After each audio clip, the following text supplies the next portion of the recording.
ਵਾਹਿਗੁਰੂ ਸਾਹਿਬ JIO. ਡੰਡੌਤ ਬੰਦਨ ਅਨਕ ਬਾਰ, ਸਰਬ ਕਲਾ ਸਮਰੱਥ। ਡੋਲਣ ਤੇ ਰਾਖੋ ਪ੍ਰਭੂ, ਨਾਨਕ ਦੀ ਕਰ ਹੱਥ। ਜਿਉਂ ਬੁਲਾਵਹਿ ਤਿਉਂ ਬੋਲਹਿ ਸੁਆਮੀ, ਕੁਦਰਤ ਕਾਵਣ ਹਮਾਰੀ। ਸਾਧ ਸੰਗ ਨਾਨਕ ਜਸ ਗਾਇਓ, ਜੋ ਪ੍ਰਭ ਕੀ ਆਤ ਪਿਆਰੀ। ਸਤਨਾਮ ਸ੍ਰੀ ਵਾਹਿਗੁਰੂ ਸਾਹਿਬ ਜੀਓ। ਕਬੀਰ ਪਾਪੀ ਭਗਤ ਨਾ ਭਾਵਈ, ਹਰ ਪੂਜਾ ਨਾ ਸੁਹਾਏ। ਮਾਖੀ ਚੰਦਨ ਪਰ ਹਰੈ, ਜਹ ਬਿਗੰਧ ਤਹ ਜਾਏ। ਕਬੀਰ ਬੈਦ ਮੂਆ ਰੋਗੀ ਮੂਆ, ਮੂਆ ਸਭ ਸੰਸਾਰ। ਏਕ ਕਬੀਰਾ ਨਾਮ ਮੂਆ, ਜਿਹ ਨਾਹੀ ਰੋਵਣ ਹਾਰ। ਕਬੀਰ ਪਾਪੀ ਭਗਤ ਨਾ ਭਾਵਈ, ਹਰ ਪੂਜਾ ਨਾ ਸੁਹਾਏ। ਵਾਹਿਗੁਰੂ ਜੀ ਕਾ ਖਾਲਸਾ, ਵਾਹਿਗੁਰੂ ਜੀ ਕੀ ਫਤਿਹ। ਪਰਮ ਸਨਮਾਨਯੋਗ ਗੁਰੂ ਖਾਲਸਾ ਸਤ ਸੰਗਤ ਜੀਓ, ਆਪ ਸੰਗਤਾਂ ਵਡਭਾਗੀ ਹੋ। ਪਾਵਨ ਗੁਰਬਾਣੀ ਦੀ ਲੜੀਵਾਰ ਕਥਾ ਵਿਚਾਰ ਸਰਵਣ ਕਰ ਰਹੇ ਹੋ। ਸ਼੍ਰੋਮਣੀ ਭਗਤ ਕਬੀਰ ਜੀ ਦੀ ਬਾਣੀ, ਉਹਨਾਂ ਦੇ ਸ਼ਲੋਕਾਂ ਦੀ ਕਥਾ ਪ੍ਰਾਰੰਭ ਹੈ। ਆਪ ਸੰਗਤਾਂ ਸ਼ਰਧਾ ਭਾਵਨਾ ਪਿਆਰ ਦੇ ਨਾਲ ਪਾਵਨ ਸ਼ਲੋਕਾਂ ਦੀ ਕਥਾ ਵਿਚਾਰ ਸਰਵਣ ਕਰ ਰਹੇ ਹੋ। 67 ਸ਼ਲੋਕਾਂ ਦੀ ਵਿਚਾਰ ਆਪ ਸੰਗਤਾਂ ਸਰਵਣ ਕਰ ਚੁੱਕੇ ਹੋ। ਅਗਲੇ ਸ਼ਲੋਕਾਂ ਦੀ ਵਿਚਾਰ ਆਰੰਭ ਹੋ ਰਹੀ ਹੈ। ਆਪ ਸੰਗਤਾਂ ਸ਼ਰਧਾ ਭਾਵਨਾ ਇਕਾਗਰਤਾ ਦੇ ਨਾਲ ਸਰਵਣ ਕਰੋ ਤੇ ਇੱਕ ਵਾਰ ਪਿਆਰ ਦੇ ਨਾਲ ਆਖੋ, ਸਤਨਾਮ ਸ੍ਰੀ ਵਾਹਿਗੁਰੂ ਸਾਹਿਬ ਜੀਓ। ਕਬੀਰ ਪਾਪੀ ਭਗਤ ਨਾ ਭਾਵਈ, ਹਰ ਪੂਜਾ ਨਾ ਸੁਹਾਏ। ਭਗਤ ਕਬੀਰ ਜੀ ਫਰਮਾਉਂਦੇ ਹਨ, ਜਿਹੜਾ ਪਾਪੀ ਇਨਸਾਨ ਹੈ, ਪਾਪੀ ਪੁਰਸ਼ ਹੈ, ਉਸ ਨੂੰ ਵਾਹਿਗੁਰੂ ਦੀ ਭਗਤੀ ਸੁਖਾਉਂਦੀ ਨਹੀਂ ਹੈ। ਜੇ ਕੋਈ ਅੰਮ੍ਰਿਤ ਵੇਲੇ ਉੱਠ ਕੇ ਵਾਹਿਗੁਰੂ ਮੰਤਰ ਦਾ ਸਿਮਰਨ, ਮੂਲ ਮੰਤਰ ਦਾ ਅਭਿਆਸ ਜਾਂ ਪੰਜ ਬਾਣੀਆਂ ਦਾ ਉੱਚੀ ਆਵਾਜ਼ ਦੇ ਵਿੱਚ ਪਾਠ ਕਰਦਾ ਹੈ, ਕਈ ਪਾਪੀ ਮਨੁੱਖ ਮਨਮੁਖ ਬੰਦੇ ਉਹ ਕਹਿੰਦੇ ਇਹ ਸਾਨੂੰ ਸੌਣ ਹੀ ਨਹੀਂ ਦਿੰਦਾ। ਪਾਪੀ ਪੁਰਸ਼ ਨੂੰ ਵਾਹਿਗੁਰੂ ਦੀ ਭਗਤੀ ਨਹੀਂ ਪਾਉਂਦੀ, ਨਹੀਂ ਚੰਗੀ ਲੱਗਦੀ। ਹਰ ਪੂਜਾ ਨਾ ਸੁਹਾਏ, ਤੇ ਨਾ ਹੀ ਵਾਹਿਗੁਰੂ ਦੀ ਪੂਜਾ ਟਹਿਲ ਉਹਨੂੰ ਸਿਖਾਉਂਦੀ ਹੈ। ਵਾਹਿਗੁਰੂ ਦੀ ਪੂਜਾ ਕਿਹੜੀ ਹੈ? ਤੇਰਾ ਨਾਮ ਕਰੀ ਚਨਨਾਠੀਆ, ਜੇ ਮਨ ਉਰਸਾ ਹੋਏ, ਕਰਨੀ ਕੁੰਗੂ ਜੇ ਰਲੈ ਘਟ ਅੰਤਰ ਪੂਜਾ ਹੋਏ।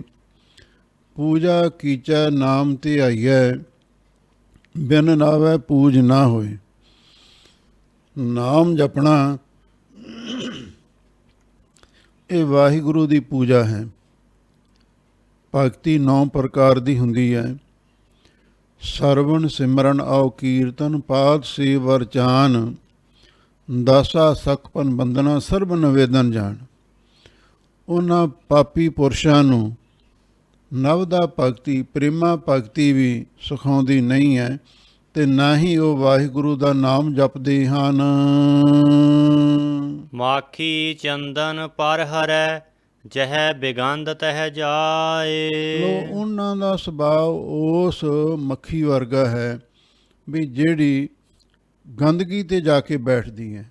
ਜਹ ਬਿਗੰਧ ਤਹ ਜਾਏ, ਜਿੱਥੇ ਦੁਰਗੰਧੀ ਹੁੰਦੀ ਹੈ, ਬਦਬੂ ਆਉਂਦੀ ਹੈ, ਮਲ ਮੂਤਰ ਤੇ ਜਾ ਕੇ ਗੰਦੇ ਮੰਦੇ ਥਾਵਾਂ ਤੇ ਜਾ ਕੇ ਬੈਠਦੀ ਹੈ।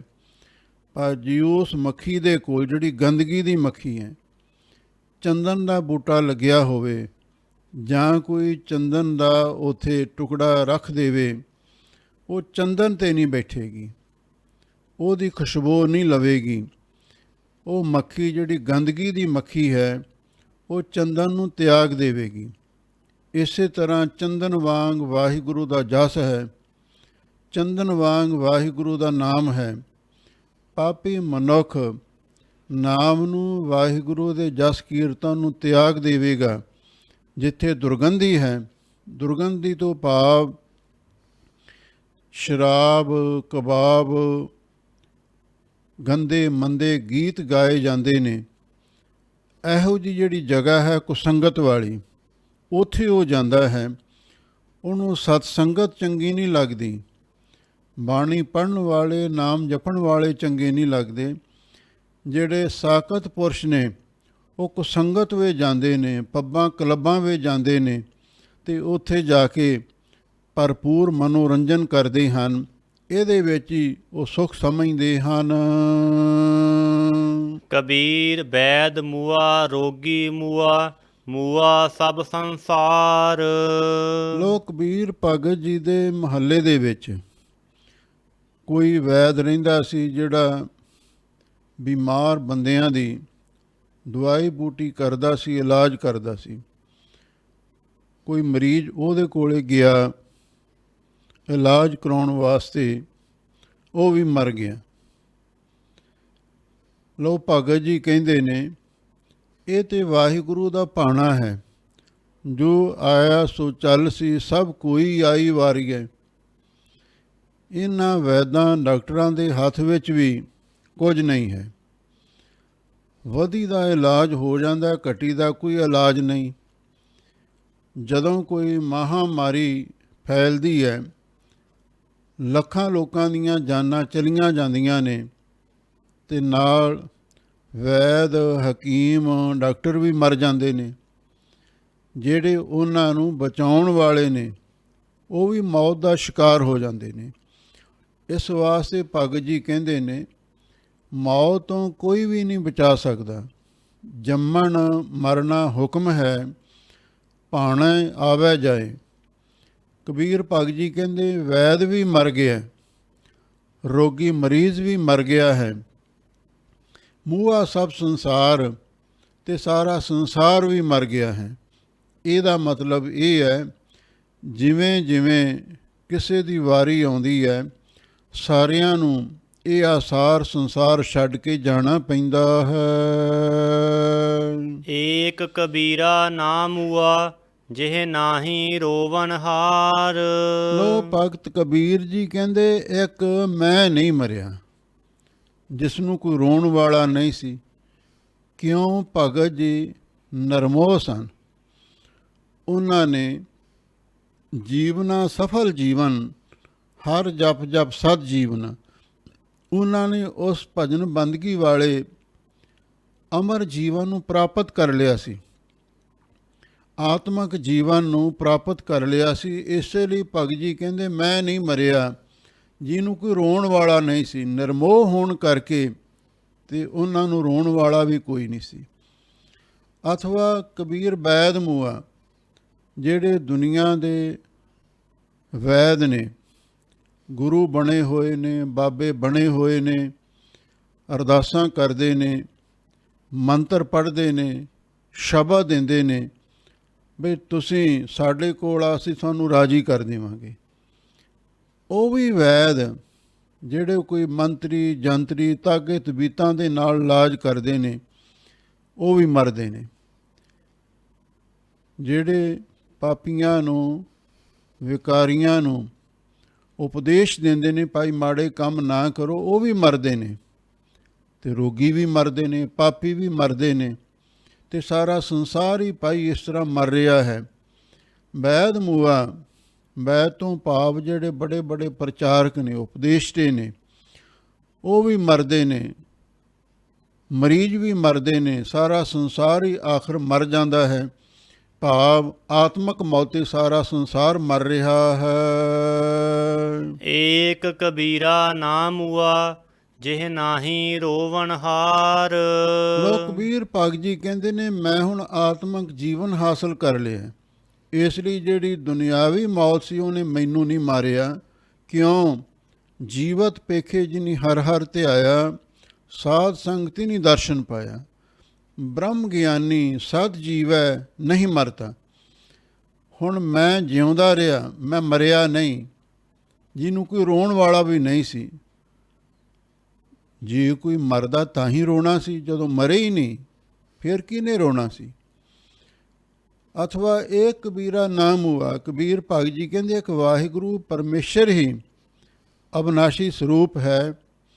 ਆਦ ਸੱਚ, ਜੁਗਾਦ ਸੱਚ, ਹੈ ਵੀ ਸੱਚ, ਨਾਨਕ ਹੋਸੀ ਵੀ ਸੱਚ।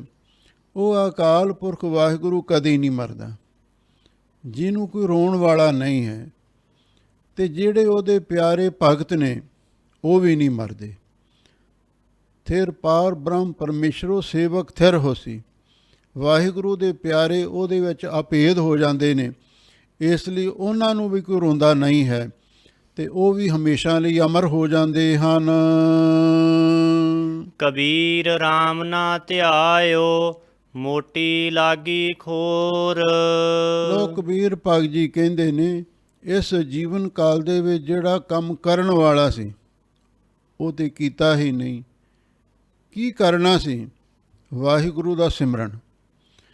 ਅਵਰ ਕਾਜ ਤੇਰਾ ਕਿਤੈ ਨ ਕਾਮ, ਮਿਲ ਸਾਧ ਸੰਗਤ ਭਜ ਕੇਵਲ ਨਾਮ। ਤੂੰ ਉਸ ਵਾਹਿਗੁਰੂ ਦੇ ਨਾਮ ਨੂੰ ਧਿਆਇਆ ਹੀ ਨਹੀਂ। ਮੋਟੀ ਲਾਗੀ ਖੋਰ, ਤੇਰੇ ਅੰਦਰ ਇੱਕ ਮੋਟੀ ਖੋਰ ਦਾ ਅਰਥ ਹੈ ਖੋਰੀ ਲੱਗੀ ਹੋਈ ਹੈ। ਜਿਹੜਾ ਖੋਰ ਸ਼ਬਦ ਹੈ ਇਹਦਾ ਅਰਥ ਵੀ ਤੇਰੇ ਅੰਦਰ ਘੁਣ ਲੱਗੀ ਹੋਈ ਹੈ। ਜਿਹੜੀ ਲੱਕੜ ਨੂੰ ਘੁਣ ਲੱਗ ਜਾਂਦੀ ਹੈ, ਫਿਰ ਉਹ ਲੱਕੜ ਨੂੰ ਅੰਦਰੋਂ ਖਾ ਜਾਂਦੀ ਹੈ। ਤੂੰ ਵਾਹਿਗੁਰੂ ਦਾ ਸਿਮਰਨ ਨਹੀਂ ਨਾ ਕੀਤਾ, ਇਸੇ ਲਈ ਤੇਰੇ ਅੰਦਰ ਹਉਮੈ ਦੀ, ਮਾਇਆ ਦੀ ਤੇਰੇ ਅੰਦਰ ਘੁਣ ਲੱਗ ਗਈ ਹੈ, ਜਿਸ ਨੇ ਤੇਰੇ ਅੰਦਰੋਂ ਸਰੀਰ ਨੂੰ, ਤੇਰੇ ਜੀਵਨ ਨੂੰ, ਖੋਰ ਦਾ ਅਰਥ ਹੈ ਖੋਖਲਾ ਬਣਾ ਦਿੱਤਾ। ਪਹਿਲਾ ਅਰਥ ਇਹੀ ਹੈ। ਮੋਟੀ ਲਾਗੀ ਖੋਰ, ਖੋਰ ਦਾ ਦੂਜਾ ਅਰਥ ਖੁੱਡ ਵੀ ਕੀਤਾ ਵਿਦਵਾਨਾਂ ਨੇ। ਤੇਰੇ ਅੰਦਰ ਇੱਕ ਬਹੁਤ ਵੱਡੀ ਖੁੱਡ ਪੈਦਾ ਹੋ ਗਈ ਹੈ, ਉਹ ਹੈ ਦੁਬਦਾ ਦੀ, ਭਰਮ ਭ੍ਰਾਂਤੀ ਦੀ, ਵਹਿਮਾਂ ਭਰਮਾਂ ਦੀ। ਤੇਰੇ ਅੰਦਰ ਉਹ ਖੁੱਡ ਪੈਦਾ ਹੋ ਗਈ ਹੈ।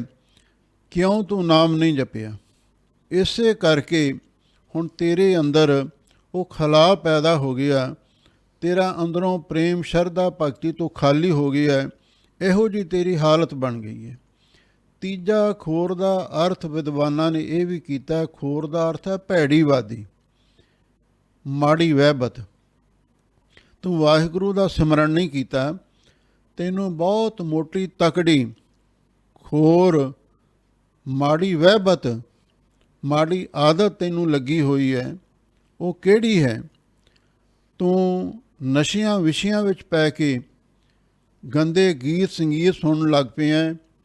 ਇਹੀ ਤੈਨੂੰ ਭੈੜੀ ਵਾਦੀ ਲੱਗ ਗਈ ਹੈ, ਇਸੇ ਲਈ ਤੇਰਾ ਜੀਵਨ ਅਜਾਈ ਜਾ ਰਿਹਾ ਹੈ।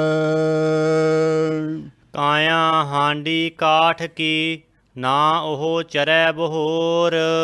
ਕਬੀਰ ਭਗਤ ਜੀ ਫਰਮਾਉਂਦੇ ਨੇ, ਇਹ ਤੇਰੀ ਦੇਹ ਕਾਠ ਦੀ ਹਾਂਡੀ ਹੈ, ਇਹਨੇ ਇੱਕੋ ਵਾਰੀ ਅੱਗ ਤੇ ਚੜ੍ਹਨਾ ਹੈ, ਨਾ ਉਹ ਚਰੈ ਬਹੋਰ, ਫਿਰ ਦੁਬਾਰਾ ਮੁੜ ਕੇ ਅੱਗ ਤੇ ਨਹੀਂ ਚੜ੍ਹ ਸਕਦੀ।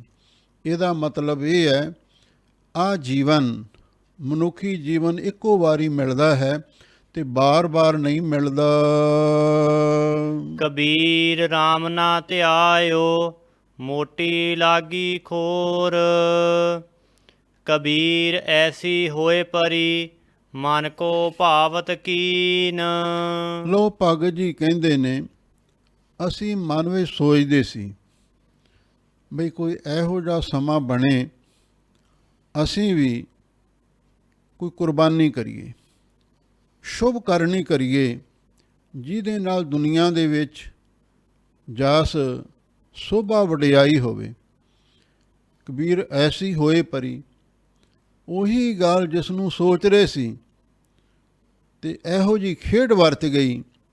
ਮਨ ਕੋ ਪਾਵਤ ਕੀਨ, ਜੋ ਅਸੀਂ ਮਨ ਵਿੱਚ ਚਾਹੁੰਦੇ ਸਾਂ ਉਹ ਸਬੱਬ ਬਣ ਗਿਆ ਹੈ। ਇਹਦਾ ਮਤਲਬ ਇਹ ਹੈ, ਜਦੋਂ ਕੋਈ ਭਗਤੀ ਦੇ ਮਾਰਗ 'ਤੇ ਚੱਲਦਾ ਹੈ, ਅਥਵਾ ਧਰਮ ਦੇ ਮਾਰਗ 'ਤੇ ਚੱਲਦਾ ਹੈ, ਅਥਵਾ ਸਿੱਖੀ ਦੇ ਨਿਰਮਲ ਪੰਥ 'ਤੇ ਚੱਲਦਾ ਹੈ, ਤੇ ਫਿਰ ਉੱਥੇ ਕੁਰਬਾਨੀ ਤਾਂ ਕਰਨੀ ਪੈਂਦੀ ਹੈ। ਪਹਿਲਾਂ ਮਰਨ ਕਬੂਲ, ਜੀਵਨ ਕੀ ਛੱਡੇ ਆਸ, ਹੋ ਸਭਨਾ ਕੀ ਰੇਣਕਾ ਤੋ ਆਓ ਹਮਾਰੇ ਪਾਸ। ਅਸੀਂ ਚਾਹੁੰਦੇ ਸੀ ਵੀ ਅਸੀਂ ਪਰਮਾਰਥ ਦੇ ਰਸਤੇ ਚੱਲੀਏ, ਚਾਹੇ ਕਿੱਡੀ ਵੱਡੀ ਵੀ ਕੁਰਬਾਨੀ ਕਰਨੀ ਪਵੇ, ਕੀਮਤ ਚੁਕਾਉਣੀ ਪਵੇ, ਤੇ ਅਸੀਂ ਚੁਕਾਉਣ ਲਈ ਤਿਆਰ ਹਾਂ। ਇਹ ਸੋਚਦੇ ਸੀ ਮਨ ਦੇ ਵਿੱਚ। ਜਿਵੇਂ ਪੰਜਾਂ ਪਿਆਰਿਆਂ ਨੇ ਕਲਗੀਧਰ ਪਾਤਸ਼ਾਹ ਨੂੰ ਸੀਸ ਭੇਟਾ ਕੀਤੇ, ਫਿਰ ਅੰਮ੍ਰਿਤ ਦੀ ਦਾਤ ਪ੍ਰਾਪਤ ਕੀਤੀ। ਸਾਡੇ ਮਨ ਦੇ ਵਿੱਚ ਵੀ ਇਹ ਇੱਛਾ ਸੀ, ਭਾਵਨਾ ਸੀ, ਅਸੀਂ ਵੀ ਗੁਰੂ ਵਾਲੇ ਬਣੀਏ, ਤੇ ਅਸੀਂ ਵੀ ਹੁਣ ਮਨ ਪੱਕਾ ਕਰ ਲਿਆ ਹੈ। ਮਰਨੇ ਤੇ ਕਿਆ ਡਰਪਨਾ, ਜਬ ਹਾਥ ਸਿਧੌਰਾ ਲੀਨ।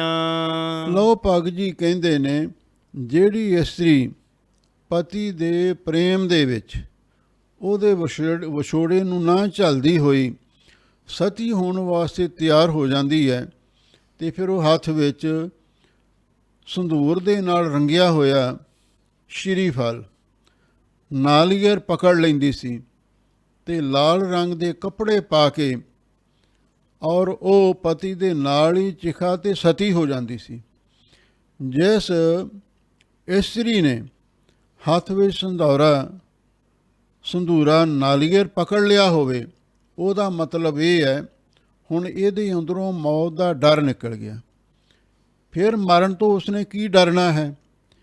ਜਿਸ ਨੇ ਆਪਣਾ ਮਨ ਪੱਕਾ ਬਣਾ ਲਿਆ ਨਾ ਵੀ ਮੈਂ ਸਤੀ ਹੋਣਾ ਹੀ ਹੋਣਾ ਹੈ, ਫਿਰ ਉਹਨੂੰ ਮੌਤ ਤੋਂ ਡਰ ਨਹੀਂ ਲੱਗਦਾ।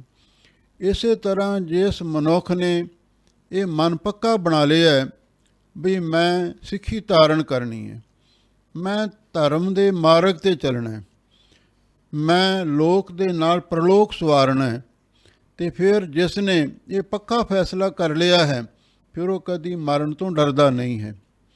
ਜੀਵਤ ਭਾਵ ਤੋਂ ਮਰਨ ਲਈ ਉਹ ਤਿਆਰ ਰਹਿੰਦਾ ਹੈ, ਜਿਉਂਦੇ ਜੀ ਮਰਨ ਲਈ ਤਿਆਰ ਹੋ ਜਾਂਦਾ ਹੈ।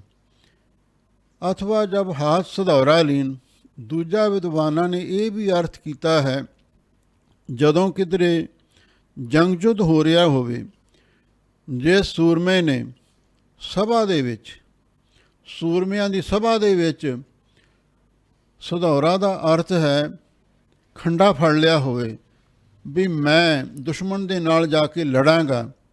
ਸਿਧੌਰਾ ਖੰਡੇ ਦਾ ਵੀ ਅਰਥ ਕੀਤਾ ਹੈ। ਜਦੋਂ ਕਿਸੇ ਸੂਰਮੇ ਨੇ ਹੱਥ ਵਿੱਚ ਖੰਡਾ ਫੜ ਲਿਆ, ਫਿਰ ਉਹਨੇ ਮਰਨ ਤੋਂ ਕੀ ਡਰਨਾ ਹੈ।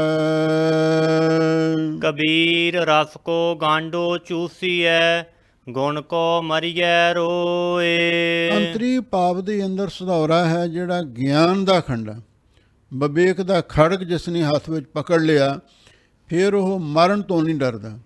ਉਹ ਜੀਵਤ ਭਾਵ ਤੋਂ ਮਰ ਕੇ ਹੀ ਵਾਹਿਗੁਰੂ ਪਰਮੇਸ਼ਰ ਦੀ ਪ੍ਰਾਪਤੀ ਕਰਦਾ ਹੈ।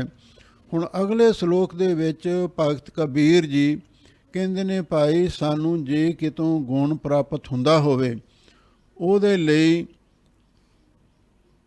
ਪੂਰਾ ਟਿਲ ਲਾ ਕੇ ਯਤਨ ਕਰਨਾ ਚਾਹੀਦਾ। ਲੋਕ ਦ੍ਰਿਸ਼ਟਾਂਤ ਦਿੰਦੇ ਨੇ ਕਿ ਵੀ ਰਸ ਕੋ ਗੰਢੋ ਚੂਸੀਐ। ਜਿਵੇਂ ਰਸ ਦਾ ਭਰਿਆ ਹੋਇਆ ਗੰਨਾ ਹੁੰਦਾ ਹੈ, ਉਹਦਾ ਰਸ, ਮਿੱਠਾ ਰਸ ਲੈਣ ਵਾਸਤੇ ਚੂਸੀਐ ਲੋਕ ਉਸ ਨੂੰ ਚੂਪਦੇ ਨੇ। ਲੋਕ ਖੇਤਾਂ ਵਿੱਚ ਕਮਾਦ ਬੀਜਦੇ ਸਨ। ਪੂਨਾ ਕਮਾਦ ਬਹੁਤ ਪੋਲਾ ਅਤੇ ਮਿੱਠਾ ਹੁੰਦਾ ਸੀ ਅਤੇ ਬੜੇ ਸ਼ੌਕ ਦੇ ਨਾਲ ਕਈ ਲੋਕ ਪਿੰਡਾਂ ਦੇ ਉਹ ਗੰਨੇ ਚੂਸਦੇ ਸਨ। ਹੁਣ ਉਹ ਦੰਦ ਮਜ਼ਬੂਤ ਨਹੀਂ ਰਹੇ, ਇਸੇ ਲਈ ਕਹਿੰਦੇ ਹੁਣ ਚਲੋ ਗੰਨੇ ਦਾ ਰਸ ਹੀ ਪੀ ਲਓ। ਹੁਣ ਰਸ ਕੱਢ ਕੇ ਪੀਣ ਲੱਗ ਪਏ ਨੇ। ਰਸ ਕੋ ਗੰਢੋ ਚੂਸੀਐ, ਰਸ ਦੇ ਭਰੇ ਗੰਨੇ ਨੂੰ ਇਸ ਲਈ ਚੂਸਿਆ ਜਾਂਦਾ ਵੀ ਉਹਦੇ ਵਿੱਚ ਮਿਠਾਸ ਹੁੰਦੀ ਹੈ। ਮਿੱਠਾ ਰਸ ਲੈਣ ਦੇ ਵਾਸਤੇ ਲੋਕ ਗੰਨਿਆਂ ਨੂੰ ਚੂਪਦੇ ਨੇ। ਕਈ ਵਿਦਵਾਨਾਂ ਨੇ ਚੂਸੀਆ ਦਾ ਅਰਥ ਵੀ ਗੰਨੇ ਵਿੱਚ ਰਸ ਹੁੰਦਾ ਹੈ, ਇਸ ਲਈ ਉਸ ਗੰਨੇ ਨੂੰ ਘਿਲਾੜੀ ਵਿੱਚ ਪੀੜਿਆ ਜਾਂਦਾ ਹੈ, ਇਹ ਵੀ ਅਰਥ ਕੀਤਾ ਹੈ। ਸੋ ਰਹੁ ਵਿਚਾਰ। ਗੁਣ ਕੋ ਮਰੀਆ ਰੋਏ, ਜੇ ਆਪਾਂ ਗੰਨੇ ਦਾ ਰਸ ਲੈਣ ਵਾਸਤੇ ਗੰਨਾ ਚੂਪਦੇ ਹਾਂ ਅਤੇ ਜਾਂ ਉਸ ਨੂੰ ਘਿਲਾੜੀ ਵਿੱਚ ਪੀੜਦੇ ਹਾਂ, ਅਤੇ ਇਸੇ ਤਰ੍ਹਾਂ ਚੰਗਾ ਗੁਣ ਪ੍ਰਾਪਤ ਕਰਨ ਵਾਸਤੇ ਵੀ ਅਤੇ ਸਾਨੂੰ ਰੋ ਰੋ ਕੇ ਮਰ ਜਾਣਾ ਚਾਹੀਦਾ। ਭਾਵ ਜਿੱਥੋਂ ਕੋਈ ਚੰਗੀ ਸਿੱਖਿਆ ਮਿਲੇ, ਚੰਗਾ ਗੁਣ ਪ੍ਰਾਪਤ ਹੋਵੇ, ਅਤੇ ਸਾਨੂੰ ਪੂਰੀ ਸ਼ਿੱਦਤ ਦੇ ਨਾਲ, ਪੂਰੀ ਸਾਵਧਾਨੀ ਦੇ ਨਾਲ ਤਿਆਰ ਬਰ ਤਿਆਰ ਹੋ ਕੇ ਉਹ ਗੁਣ ਪ੍ਰਾਪਤ ਕਰਨਾ ਚਾਹੀਦਾ ਹੈ। ਜਿਵੇਂ ਸਤ, ਸੰਤੋਖ, ਦਇਆ, ਧਰਮ, ਵਿਚਾਰ, ਸੇਵਾ, ਸਿਮਰਨ, ਪਰਉਪਕਾਰ, ਤਿਆਗ ਆਦਿਕ ਜਿਹੜੇ ਸਿੱਖੀ ਦੇ ਪਰਮਾਰਥ ਦੇ ਗੁਣ ਨੇ, ਇਹਨਾਂ ਨੂੰ ਪ੍ਰਾਪਤ ਕਰਨ ਵਾਸਤੇ ਵੀ ਜਾਨ ਜੋਖੋਂ ਵਿੱਚ ਪਾਉਣੀ ਚਾਹੀਦੀ ਹੈ।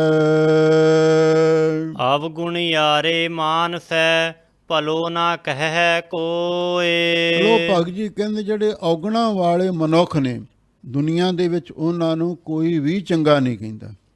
ਇੱਥੋਂ ਤੱਕ ਜਿਹੜੇ ਸ਼ਰਾਬੀ, ਕਬਾਬੀ, ਐਬੀ, ਵੈਲੀ ਕਿਸਮ ਦੇ ਲੋਕ ਹੁੰਦੇ ਨੇ, ਚਾਹੇ ਉਹਨਾਂ ਵਿੱਚ ਗੁਣ ਵੀ ਹੋਣ, ਕੋਈ ਨਾ ਕੋਈ ਚੰਗਿਆਈ ਹਰ ਇੱਕ ਵਿੱਚ ਹੁੰਦੀ ਹੈ, ਤਾਂ ਵੀ ਉਹਨਾਂ 'ਤੇ ਲੇਬਲ ਮਾੜਾ ਲੱਗਿਆ ਹੋਣ ਕਰਕੇ ਉਹਨਾਂ ਨੂੰ ਕੋਈ ਵੀ ਚੰਗਾ ਨਹੀਂ ਕਹਿੰਦਾ।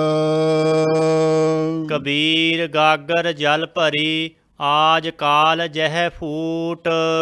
ਲੋਕ ਕਬੀਰ ਭਗਤ ਜੀ ਅੱਗੇ ਵੈਰਾਗਮਈ ਉਪਦੇਸ਼ ਦਿੰਦੇ ਹਨ। ਇਹ ਸਾਡੀ ਦੇਹ ਗਾਗਰ ਵਾਂਗ ਹੈ, ਇਹ ਜਲ ਦੇ ਨਾਲ ਭਰੀ ਹੋਈ ਹੈ। ਸਰੀਰ ਗਾਗਰ ਵਾਂਗ ਹੈ ਅਤੇ ਪਾਣੀ ਕਿਹੜਾ ਹੈ? ਸਵਾਸਾਂ ਦਾ ਪਾਣੀ ਇਹਦੇ ਵਿੱਚ ਭਰਿਆ ਹੋਇਆ ਹੈ। ਆਜ ਕਾਲ ਜਹੇ ਫੂਟ, ਨੇ ਅੱਜ ਜਾਂ ਕੱਲ੍ਹ ਨੂੰ ਫੁੱਟ ਜਾਣਾ। ਕਹਾਂ ਵਿਸਾਸਾ ਇਸ ਭਾਂਡੇ ਕਾ, ਇਤਨਾ ਕੁ ਲਾਗਾ ਠਣਕਾ। ਹੁਣ ਪਾਣੀ ਦਾ ਘੜਾ ਭਰਿਆ ਹੋਵੇ, ਉਹਨੂੰ ਮਾੜੀ ਜਿਹੀ ਠੋਕਰ ਲੱਗ ਗਈ ਅਤੇ ਉਹਨੇ ਉੱਥੇ ਫੁੱਟ ਜਾਣਾ ਅਤੇ ਪਾਣੀ ਵੀ ਡੁੱਲ ਜਾਣਾ। ਇਸੇ ਤਰ੍ਹਾਂ ਸਾਡੇ ਸਰੀਰ ਵਿੱਚ ਸਵਾਸਾਂ ਦਾ ਪਾਣੀ ਭਰਿਆ ਹੋਇਆ ਹੈ, ਇਹਨੇ ਅੱਜ ਜਾਂ ਭਲ ਕੇ ਇਹਨੇ ਜ਼ਰੂਰ ਟੁੱਟ ਜਾਣਾ ਹੈ। ਗੁਰ ਜੋ ਨਾ ਚੇਤਹਿ ਆਪਣੋ, ਅਦਮਾਜ ਲੀਜਹਿਗੇ ਲੂਟ। ਉਹ ਭਗਤ ਕਬੀਰ ਜੀ ਕਹਿੰਦੇ ਨੇ ਸਰੀਰ ਨੇ ਤੇ ਨਾਸ ਹੋਣਾ ਹੀ ਹੋਣਾ ਹੈ, ਇਹਦਾ ਹੰਕਾਰ ਨਾ ਕਰੋ, ਬਲਕਿ ਗੁਰੂ ਦੀ ਸ਼ਰਨ ਵਿੱਚ ਆ ਜਾਓ। ਗੁਰ ਜੋ ਨਾ ਚੇਤਾ ਹੈ ਆਪਣੋ, ਜਿਹੜਾ ਮਨੁੱਖ ਆਪਣੇ ਗੁਰੂ ਨੂੰ ਯਾਦ ਨਹੀਂ ਕਰਦਾ, ਗੁਰੂ ਅੱਗੇ ਅਰਦਾਸ ਬੇਨਤੀ ਨਹੀਂ ਕਰਦਾ, ਨਿਤਨੇਮ ਨਹੀਂ ਕਰਦਾ, ਵਾਹਿਗੁਰੂ ਮੰਤਰ ਦਾ, ਮੂਲ ਮੰਤਰ ਦਾ ਅਭਿਆਸ ਨਹੀਂ ਕਰਦਾ, ਜਿਹੜਾ ਆਪਣੇ ਗੁਰੂ ਨੂੰ ਚੇਤੇ ਨਹੀਂ ਕਰੇਗਾ, ਅਧ ਮਾਂਝ ਲੀਜਾਂਗੇ ਲੂਟ। ਉਹਨਾਂ ਨੂੰ ਤੇ ਭਾਈ ਜਦੋਂ ਪਰਲੋਕ ਨੂੰ ਜਾਣਾ ਹੋਇਆ ਨਾ, ਅੱਧ ਮਾਂਝ, ਅੱਧ ਵਿਚਕਾਰ ਹੀ, ਅੱਧ ਵਾਟੇ ਹੀ ਉਹਨਾਂ ਨੂੰ ਤੇ ਭਾਈ ਲੁੱਟ ਲੈਣਗੇ। ਕੌਣ ਲੁੱਟਣਗੇ? ਜਿਹੜੇ ਜਮ ਜਗਾਤੀਏ ਨੇ, ਜਿਨ੍ਹਾਂ ਦੇ ਬਾਰੇ ਹਜ਼ੂਰ ਨੇ ਹੋਰ ਥਾਂ 'ਤੇ ਬਾਣੀ ਵਿੱਚ ਫਰਮਾਇਆ ਹੈ, ਕਰਮ ਧਰਮ ਪਾਖੰਡ ਜੋ ਦਿਸੈ ਹੈ, ਤਿਨ ਜਮਜਾ ਗਾਤੀ ਲੂਟਾ ਹੈ, ਨਿਰਵਾਣ ਕੀਰਤਨ ਗਾਵੋ ਕਰਤੇ ਕਾ, ਨਮਕ ਸਿਮਰਤ ਜਤ ਛੂਟੈ। ਵੀ ਇਹ ਜਿਹੜੇ ਜਮ ਜਗਾਤੀ ਨੇ ਰਸਤੇ ਦੇ ਵਿੱਚ ਹੀ ਸਾਰਾ ਉਸ ਦਾ ਸਰਮਾਇਆ ਲੁੱਟ ਲੈਂਦੇ ਹਨ। ਕਬੀਰ ਕੂਕਰ ਰਾਮ ਕੋ, ਮੁਤੀਆ ਮੇਰੋ ਨਾਉ। ਲੋ ਕਬੀਰ ਭਗਤ ਜੀ ਕਹਿੰਦੇ ਮੈਂ ਤੇ ਵਾਹਿਗੁਰੂ ਦੇ ਦਰ ਦਾ ਕੂਕਰ ਹਾਂ। ਕੂਤਰ ਦਾ ਅਰਥ ਹੈ ਕੁੱਤਾ, ਤੇ ਕਈ ਕੁੱਤੇ ਨੂੰ ਦਰਵੇਸ਼ ਵੀ ਕਹਿ ਦਿੰਦੇ ਨੇ। ਇੱਕ ਸੱਚਖੰਡ ਸ੍ਰੀ ਹਜ਼ੂਰ ਸਾਹਿਬ ਜੀ ਦੀ ਧਰਤੀ 'ਤੇ ਵੀ ਕੁੱਤਾ ਰਹਿੰਦਾ ਸੀ। ਉਸ ਦਾ ਜਿਹੜਾ ਨਿਵਾਸ ਅਸਥਾਨ ਸੀ ਗੁਰਦੁਆਰਾ ਲੰਗਰ ਸਾਹਿਬ ਬਾਬਾ ਨਿਧਾਨ ਸਿੰਘ ਜੀ, ਉੱਥੇ ਸੀ ਜਿੱਥੇ ਕਾਰ ਸੇਵਾ ਵਾਲੇ ਮਹਾਂਪੁਰਖ ਸੇਵਾ ਕਰਵਾਉਂਦੇ ਹਨ। ਅਤੇ ਜਦੋਂ ਅੰਮ੍ਰਿਤ ਵੇਲੇ ਸੱਚਖੰਡ ਦੀ ਇਸ਼ਨਾਨ ਦੀ ਸੇਵਾ ਹੁੰਦੀ ਸੀ, ਗਾਗਰੀਆ ਸਿੰਘ ਅਤੇ ਨਾਲ ਸੰਗਤ ਹੋਰ ਸੇਵਾਦਾਰ ਗੋਦਾਵਰੀ ਵਿੱਚੋਂ ਜਲ ਭਰਨ ਵਾਸਤੇ ਆਉਂਦੇ, ਉਹ ਕੁੱਤਾ ਵੀ ਉਹਨਾਂ ਦੇ ਨਾਲ ਸ਼ਾਮਲ ਹੁੰਦਾ। ਉਸ ਨੇ ਰੋਜ਼ ਸੱਚਖੰਡ ਸ੍ਰੀ ਹਜ਼ੂਰ ਸਾਹਿਬ ਤਖ਼ਤ ਸਾਹਿਬ ਵਾਲੇ ਅਸਥਾਨ 'ਤੇ ਜਾਣਾ ਹੈ। ਇਸ਼ਨਾਨ ਹੋਣ ਤੋਂ ਬਾਅਦ ਫਿਰ ਉਹ ਵਾਪਸ ਮੁੜ ਕੇ ਉੱਥੇ ਹੀ ਆਪਣੇ ਆਸਨ 'ਤੇ ਬੈਠ ਜਾਂਦਾ ਸੀ। ਅਤੇ ਉਹ ਪਿੱਛੇ ਜੇ ਚੜ੍ਹਾਈ ਕਰ ਗਿਆ ਅਤੇ ਫਿਰ ਉਹਦਾ ਸਿੱਖੀ ਮਰਜ਼ਾਦਾ ਅਨੁਸਾਰ ਸੰਸਕਾਰ ਕੀਤਾ ਗਿਆ। ਕਿਉਂ? ਉਹ ਗੁਰੂ ਘਰ ਦੀ ਸੇਵਾ ਕਰਨ ਵਾਲਾ ਸੀ। ਇਸੇ ਲਈ ਹੋ ਸਕਦਾ ਪਿਛਲੇ ਜਨਮ ਦੇ ਵਿੱਚ ਕੋਈ ਸੇਵਾਦਾਰ ਹੀ ਹੋਵੇ, ਕਿਸੇ ਗਲਤੀ ਕਾਰਨ ਉਸ ਨੂੰ ਕੂਕਰ ਬਣਨਾ ਪਿਆ ਹੋਵੇ। ਕੂਕਰ ਬਣ ਕੇ ਵੀ ਜਿਸ ਨੇ ਹਰ ਰੋਜ਼ ਬਿਲਾ ਨਾਗਾ ਯਾਤਰਾ ਕਰਨ, ਇਸ਼ਨਾਨ ਦੀ ਸੇਵਾ ਵਿੱਚ ਸ਼ਾਮਲ ਹੋਣਾ, ਇਹ ਕੋਈ ਪਿਛਲੇ ਸੰਸਕਾਰ ਹੀ ਤਾਂ ਹੋ ਸਕਦੇ ਨੇ। ਅਤੇ ਵਾਹਿਗੁਰੂ ਨੇ ਉਹਨੂੰ ਉਹੋ ਜਿਹਾ ਥਾਂ ਦਿੱਤਾ ਜਿੱਥੇ ਉਹਨੇ ਰਹਿ ਕੇ ਸੇਵਾ ਟਹਿਲ ਪਹਿਰੇਦਾਰੀ ਕਰਦਾ ਰਿਹਾ, ਅਤੇ ਉਹ ਵੀ ਰੱਬ ਨੂੰ ਪਿਆਰਾ ਹੋ ਗਿਆ। ਕਬੀਰ ਭਗਤ ਜੀ ਕਹਿੰਦੇ ਮੈਂ ਵੀ ਰੱਬ ਦਾ ਕੂਕਰ ਹਾਂ। ਮੁਤੀਆ ਮੇਰੋ ਨਾਉ, ਅਤੇ ਮੇਰਾ ਨਾਮ ਮੋਤੀ ਰੱਖਿਆ ਹੋਇਆ। ਸੁੱਚੇ ਮੋਤੀ ਬੜੇ ਕੀਮਤੀ ਹੁੰਦੇ ਨੇ। ਮੋਤੀ ਨਾਮ ਵੀ ਬੜਾ ਪਿਆਰਾ ਹੈ। ਮੈਂ ਪਰਮੇਸ਼ਰ ਦਾ ਕੂਕਰ ਸੀ, ਪਹਿਰੇਦਾਰ ਸੀ, ਸੇਵਾਦਾਰ ਸੀ, ਅਤੇ ਮੇਰਾ ਨਾਮ ਉਸਨੇ ਮੋਤੀ ਰੱਖਿਆ ਹੋਇਆ ਹੈ। ਗਲੇ ਹਮਾਰੇ ਜੇਵਰੀ ਜਹ ਖਿੰਚੈ ਤਹ ਜਾਓ। ਸਾਡੇ ਗਲ ਦੇ ਵਿੱਚ ਉਸ ਵਾਹਿਗੁਰੂ ਦੇ ਹੁਕਮ ਦੀ ਜੇਵਰੀ ਰੱਸੀ ਪਈ ਹੋਈ ਹੈ। ਜਹ ਖਿੰਚੈ ਤਹ ਜਾਓ, ਜਿੱਥੇ ਵਾਹਿਗੁਰੂ ਖਿੱਚਦਾ ਅਸੀਂ ਉਸੇ ਪਾਸੇ ਚਲੇ ਜਾਂਦੇ ਹਾਂ। ਕਈ ਜਿਹੜੇ ਲੋਕ ਨੇ ਕੁੱਤਿਆਂ ਦੇ ਸ਼ੌਕੀਨ ਹੁੰਦੇ ਨੇ, ਪਾਲਤੂ ਕੁੱਤਿਆਂ ਨੂੰ ਘਰ ਦੇ ਵਿੱਚ ਰੱਖਦੇ ਨੇ, ਫਿਰ ਉਹਨਾਂ ਦੇ ਗਲ ਦੇ ਵਿੱਚ ਸੰਗਲੀ ਵੀ ਪਾਉਂਦੇ ਨੇ, ਬਾਹਰ ਘੁਮਾਉਣ ਵਾਸਤੇ ਲੈ ਕੇ ਜਾਂਦੇ ਨੇ। ਉਹ ਜਿੱਧਰ ਨੂੰ ਮਾਲਕ ਖਿੱਚਦਾ ਉਸ ਪਾਸੇ ਵੱਲ ਨੂੰ ਉਹਨਾਂ ਨੂੰ ਜਾਣਾ ਪੈਂਦਾ। ਇਸੇ ਤਰ੍ਹਾਂ ਗਰੀਬ ਨਵਾਜ਼ ਭਗਤ ਕਬੀਰ ਜੀ ਫਰਮਾਉਂਦੇ ਹਨ, ਸਾਡੇ ਗਲ ਦੇ ਵਿੱਚ ਵੀ ਵਾਹਿਗੁਰੂ ਦੇ ਹੁਕਮ ਦੀ ਰੱਸੀ ਪਈ ਹੋਈ ਹੈ। ਜਿੱਧਰ ਖਿੱਚਦਾ ਉਸੇ ਪਾਸੇ ਅਸੀਂ ਜਾਂਦੇ ਹਾਂ। ਇਹਦਾ ਮਤਲਬ ਇਹ ਹੈ, ਕੁੱਤੇ ਵਿੱਚ ਜਿਹੜਾ ਸਵਾਮ ਭਗਤੀ ਦਾ ਗੁਣ ਹੈ ਉਹ ਸਾਨੂੰ ਧਾਰਨ ਕਰਨਾ ਚਾਹੀਦਾ ਹੈ, ਜਿਸ ਦੇ ਬਾਰੇ ਗੁਰੂ ਤੇਗ ਬਹਾਦਰ ਸਾਹਿਬ ਜੀ ਨੇ ਭੋਗਾਂ ਦੇ ਸਲੋਕਾਂ ਵਿੱਚ ਜ਼ਿਕਰ ਕੀਤਾ ਹੈ। ਸੁਆਮੀ ਕੋ ਗ੍ਰਹਿ ਜਿਉ ਸਦਾ, ਸਵਾਨ ਤਾਇਤਨੀ ਨਿਤ, ਨਾਨਕ ਇਹ ਬਿਦ ਹਰ ਭਜੋ, ਇੱਕ ਮਨ ਹੋਏ ਇੱਕ ਚਿੱਤ। ਇਹ ਗੁਣ ਸਾਡੇ ਵਿੱਚ ਵੀ ਆਉਣਾ ਚਾਹੀਦਾ ਹੈ। ਕਬੀਰ ਜਪਨੀ ਕਾਠ ਕੀ ਕਿਆ ਦਿਖਲਾਵਹਿ ਲੋਏ। ਕਈ ਪਖੰਡੀ ਲੋਕ ਕਈ ਤਰ੍ਹਾਂ ਦੀਆਂ ਮਾਲਾ ਰੱਖਦੇ ਸਨ। ਕਈ ਜਿਹੜੇ ਹਿੰਦੂ ਸਾਧੂ ਸਨ ਉਹ ਤੁਲਸੀ ਅਤੇ ਰੁਦਰਾਖ ਦੀ ਮਾਲਾ ਨੂੰ ਜ਼ਿਆਦਾ ਪਵਿੱਤਰ ਮੰਨਦੇ ਨੇ। ਅਤੇ ਭਗਤ ਕਬੀਰ ਜੀ ਕਹਿੰਦੇ ਨੇ ਇਹ ਜਿਹੜੀ ਮਾਲਾ ਹੈ, ਕਾਠ ਦੀ ਮਾਲਾ ਹੈ, ਜਪਣੀ ਤੋਂ ਭਾਵ ਜਪਣ ਵਾਲੀ, ਜਪਣੀ ਦਾ ਅਰਥ ਹੋ ਗਿਆ ਮਾਲਾ। ਕਬੀਰ ਜਪਨੀ ਕਾਠ ਕੀ, ਆਹ ਜਿਹੜੀ ਕਾਠ ਦੀ ਮਾਲਾ ਤੁਸੀਂ ਲਈ ਫਿਰਦੇ ਹੋ, ਕਿਆ ਦਿਖਲਾਵੈ ਲੋਏ, ਇਹ ਕਾਹਦੇ ਵਾਸਤੇ ਲੋਕਾਂ ਨੂੰ ਦਿਖਾਉਂਦੇ ਫਿਰਦੇ ਹੋ? ਇਹ ਮਾਲਾ ਦਿਖਾ ਕੇ ਤੁਹਾਨੂੰ ਕੀ ਮਿਲੇਗਾ? ਤੁਸੀਂ ਲੋਕਾਂ ਨੂੰ ਭਰਮਾਉਣ ਦੀ ਕੋਸ਼ਿਸ਼ ਕਰਦੇ ਹੋ। ਪਖੰਡ ਕਰਕੇ, ਆਡੰਬਰ ਕਰਕੇ, ਪ੍ਰਪੰਚ ਕਰਕੇ, ਦਿਖਾਵਾ ਕਰਕੇ ਇਹ ਯੋਗ ਨਹੀਂ ਹੈ। ਹਿਰਦੈ ਰਾਮ ਨਾ ਚੇਤਹੀ, ਇਹ ਜਪਨੀ ਕਿਆ ਹੋਏ। ਤੁਸੀਂ ਆਪਣੇ ਹਿਰਦੇ ਵਿੱਚ ਤਾਂ ਵਾਹਿਗੁਰੂ ਦੇ ਨਾਮ ਨੂੰ ਚੇਤੇ ਨਹੀਂ ਕਰਦੇ। ਇਹ ਜਪਨੀ ਕਿਆ ਹੋਏ, ਇਸ ਮਾਲਾ ਦੇ ਨਾਲ ਕੀ ਹੋਵੇਗਾ? ਚਾਹੇ ਤੁਸੀਂ ਕਾਠ ਦੀ ਮਾਲਾ ਧਾਰਨ ਕੀਤੀ ਹੋਈ ਹੈ, ਪਕੜੀ ਹੋਈ ਹੈ, ਪਰ ਜੇ ਅੰਦਰੋਂ ਤੁਹਾਡਾ ਮਨ ਸਿਮਰਨ ਨਹੀਂ ਕਰਦਾ, ਇਹ ਮਾਲਾ ਕੀ ਸਵਾਰੇਗੀ? ਇਹਨੇ ਕੁਝ ਨਹੀਂ ਸਵਾਰਨਾ। ਮਾਲਾ ਤੇ ਚਾਹੇ ਉੱਨ ਦੀ ਹੈ, ਚਾਹੇ ਸਰਬਲੋ ਦੀ ਹੈ, ਚਾਹੇ ਕਾਠ ਦੀ ਹੈ, ਕਿਸੇ ਪ੍ਰਕਾਰ ਦੀ ਵੀ ਹੋ ਸਕਦੀ ਹੈ। ਮੋਤੀਆਂ ਦੀ ਮਾਲਾ ਵੀ ਹੋ ਸਕਦੀ, ਹੀਰਿਆਂ ਦੀ ਮਾਲਾ ਵੀ ਹੋ ਸਕਦੀ ਹੈ, ਪਰ ਇਹ ਤੇ ਗਿਣਤੀ ਦੇ ਵਾਸਤੇ ਹੀ ਹੁੰਦੀ ਹੈ। ਇਹਦਾ ਹੋਰ ਤੇ ਕੋਈ ਮਹੱਤਵ ਨਹੀਂ। ਮਹੱਤਵ ਤੇ ਨਾਮ ਜਪਣ ਦਾ ਹੈ। ਇਸੇ ਲਈ ਮਹਾਂਪੁਰਖ ਇੱਕ ਦ੍ਰਿਸ਼ਟਾਂਤ ਦਿੰਦੇ ਸਨ ਪਖੰਡੀਆਂ ਦੇ ਬਾਰੇ। ਮਾਲਾ ਫਿਰਤੀ ਹਾਥ ਮੇਂ, ਜੀ ਫਿਰੈ ਮੁਖ ਮਾਹੇ, ਠੌਰ ਠੌਰ ਮਨੁਆ ਫਿਰੈ ਜਹ ਭਜਨ ਕਛ ਨਾਹੀ। ਹੱਥ ਵਿੱਚ ਮਾਲਾ ਮਣ ਕੇ ਤੇ ਠਾ ਮਣਕਾ ਖੜਕਾਈ ਜਾਂਦਾ ਹੈ, ਤੇ ਜਿਹੜੀ ਜ਼ੁਬਾਨ ਹੈ ਉਹ ਮੂੰਹ ਦੇ ਵਿੱਚ ਹਿਲਦੀ ਹੈ, ਰਾਮ ਰਾਮ ਰਾਮ ਰਾਮ ਕਰੀ ਜਾਂਦਾ ਹੈ, ਪਰ ਤੇਰਾ ਮਨ ਅੰਦਰੋਂ ਵਾਹਿਗੁਰੂ ਦੇ ਭਜਨ ਨਾਲ ਨਹੀਂ ਜੁੜਿਆ। ਤੇ ਇਸ ਮਾਲਾ ਫੇਰਨ ਦੇ ਨਾਲ ਕੀ ਹੋਵੇਗਾ? ਕੁਝ ਵੀ ਨਹੀਂ ਪ੍ਰਾਪਤ ਹੋਣਾ। ਕਬੀਰ ਬਿਰਹੋ ਭੁਯੰਗਮ ਮਨ ਬਸੈ, ਮੰਤ ਨਾ ਮਾਨੈ ਕੋਏ। ਕਬੀਰ ਭਗਤ ਜੀ ਫਰਮਾਉਂਦੇ ਨੇ, ਬਿਰਹੋ ਦਾ ਅਰਥ ਹੈ ਵਿਛੋੜਾ। ਇਹ ਜਿਹੜਾ ਵਿਛੋੜੇ ਦਾ ਸੱਪ ਸਾਡੇ ਅੰਦਰ ਵਸ ਰਿਹਾ ਹੈ, ਸਾਡੇ ਮਨ ਵਿੱਚ ਨਿਵਾਸ ਕਰ ਰਿਹਾ ਹੈ। ਭਾਵ ਬਿਰਹਾ ਪਰਮੇਸ਼ਰ ਦੇ ਵਿਛੋੜੇ ਦਾ ਅਹਿਸਾਸ, ਤੇ ਦੂਜੇ ਪਾਸੇ ਮਿਲਣ ਦੀ ਤਾਂਘ, ਦੋਨਾਂ ਅਵਸਥਾ ਨੂੰ ਬਿਰਹਾ ਪ੍ਰਗਟ ਕਰਦਾ ਹੈ। ਇਸੇ ਬਿਰਹੇ ਦੇ ਬਾਰੇ ਬਾਬਾ ਫਰੀਦ ਜੀ ਨੇ ਲਿਖਿਆ ਹੈ, ਫਰੀਦਾ ਬਿਰਹੋ ਬਿਰਹੋ ਆਖੀਐ, ਬਿਰਹਾ ਤੂੰ ਸੁਲਤਾਨ। ਬਿਰਹਾ ਬਿਰਹਾ ਆਖੀਆ, ਬਿਰਹਾ ਤੂੰ ਸੁਲਤਾਨ।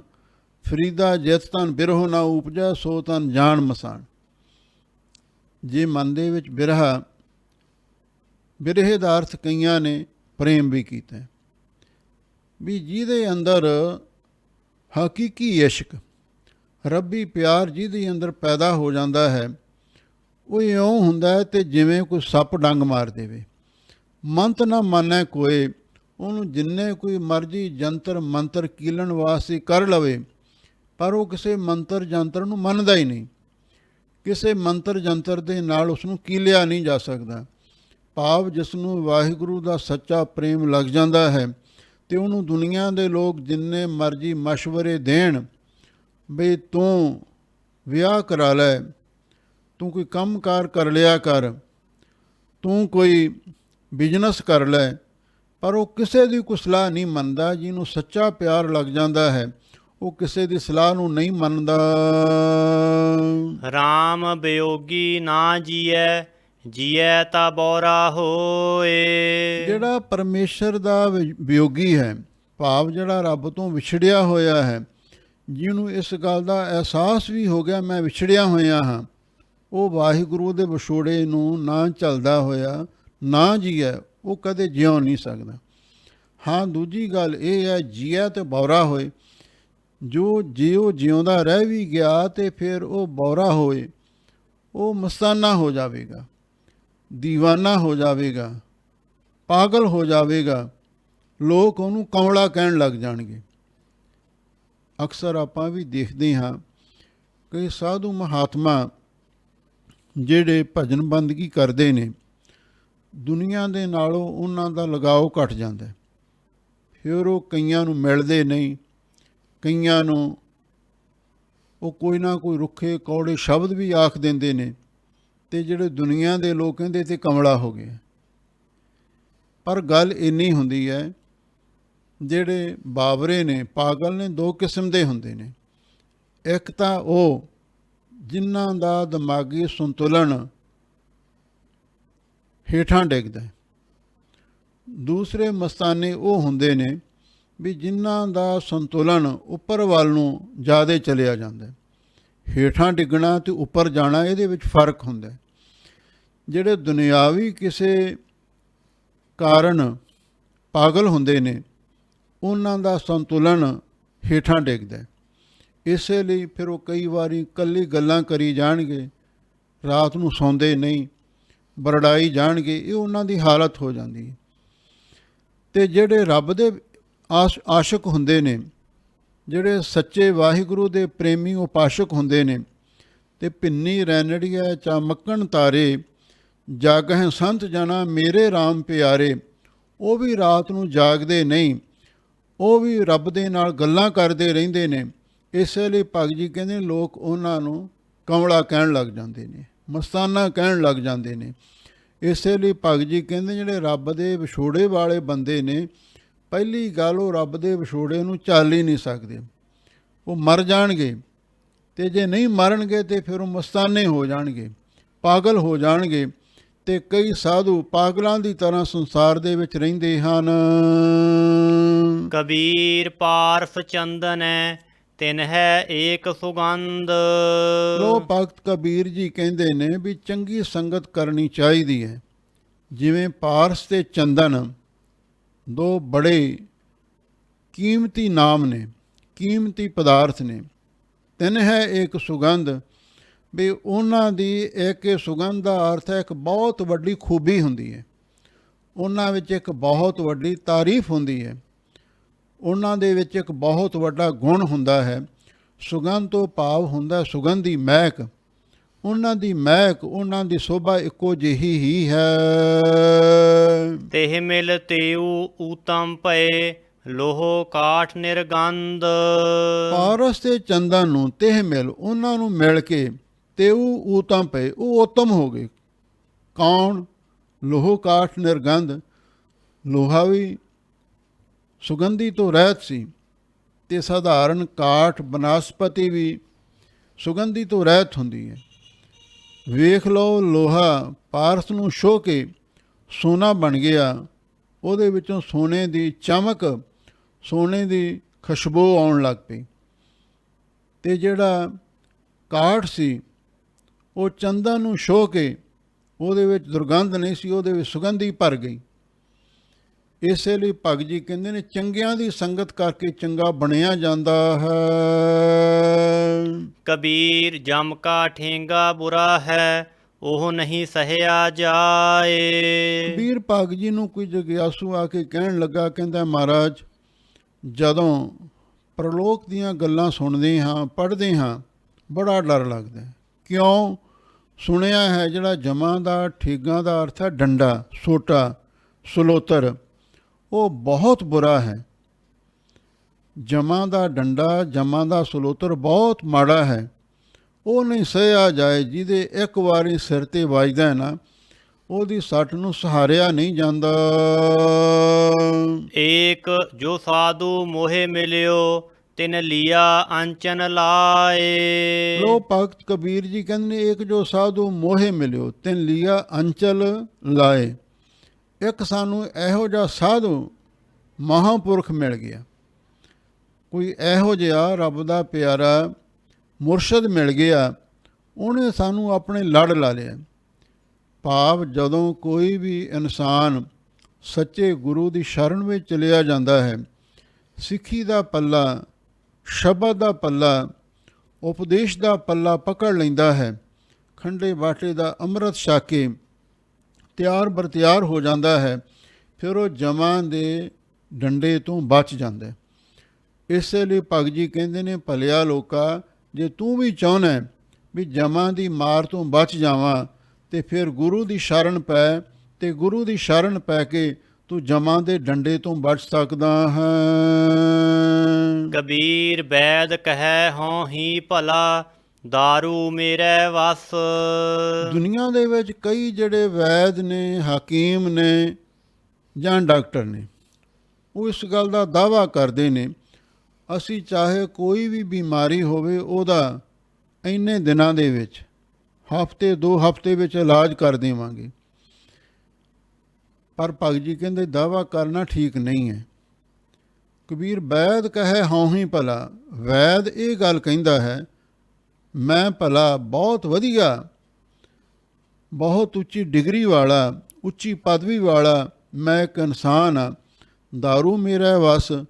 ਕਿਉਂ? ਮੈਂ ਦਵਾ ਦਾਰੂ ਕਰਨਾ ਜਾਣਦਾ ਹਾਂ, ਕੋਈ ਬਿਮਾਰੀ ਹੋਵੇ ਮੈਂ ਉਸ ਦਾ ਇਲਾਜ ਕਰ ਸਕਦਾ ਹਾਂ। ਇਹ ਤੋ ਬਸਤ ਗੋਪਾਲ ਕੀ ਜਬ ਭਾਵੈ ਲੇਖਸ।